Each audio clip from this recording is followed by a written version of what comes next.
Байырғы Америка тұрғындары Еуропадан адамдар келмей тұрып, Америка құрлығында өмір сүрген халықтар. Оларды көбінесе үндістер деп атайды. Олар солтүстік және оңтүстік Америкада мыңдаған жыл бұрын қоныстанған. Байырғы халықтар табиғатпен тығыз байланыста өмір сүрген. Олар аң аулап, балық ұстап егін еккен.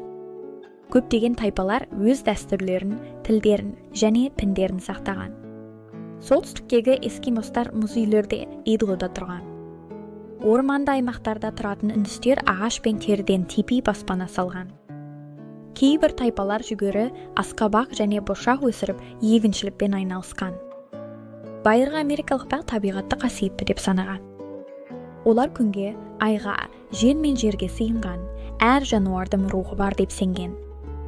Байырғы халықтар жерді өз меншігі емес, бәріне ортақ игілік деп санаған. Олардың тілі, өнері және киімдері табиғаттан шапталған.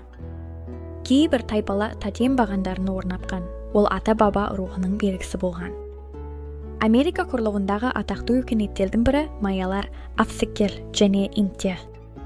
Үндістер алғашқылардың бірі болып жүгері мен картопты өсірген.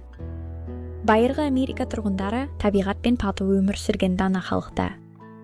Олардың мәдениеті, дәстүрі мен дүниетанымы қазіргі адамдарға табиғатқа қамқор болу мен бейбіт өмір сүрудің маңызын үйретеді.